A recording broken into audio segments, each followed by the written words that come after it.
প্রিয় ভাই বোনেরা, হাদিসে মুবারাকার মধ্যে আছে আমাদের প্রিয় নবী মুহাম্মদ রাসূলুল্লাহ সাল্লাল্লাহু আলাইহি সাল্লাম বলে গেছেন, আল্লাহর কোনো একজন মুমিন বান্দা এবং বান্দি কোনো একটা জরুরতের মধ্যে সে আটকে গিয়েছে আর আল্লাহর কাছে চাচ্ছে, কান্নাকাটি করছে, কিন্তু কোনো কাজ হচ্ছে না, উপর থেকে কোনো দরওয়াজা খুলছে না।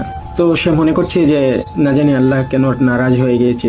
তো ওই আল্লাহর বান্দা এবং বান্দির কান্না দেখে ফেরেশতারা বলে, আল্লাহ সে এমনভাবে কাঁদতেছে, আল্লাহ তার কাজটা করে দিন, আল্লাহ তারকে যেটা চাচ্ছে ওটা দিয়ে দিন।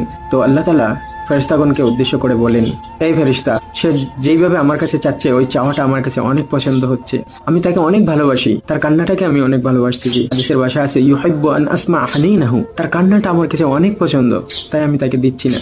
তার চাওয়াটাকে আমার অনেক পছন্দ হচ্ছে, আমি চাই যে সে আরো আমার কাছে চাক, সে আরো আমার কাছে কান্না করুক। আমি তার উপর নারাজ নয়, আমি যদি এখন তাকে দিয়ে দিই সে তো আর কাঁদবে না, সে তো আমার কাছে আবার চাইবে না, তাই আমি তাকে দিচ্ছি না। আমি নারাজ না, আমি তার উপর খুশি।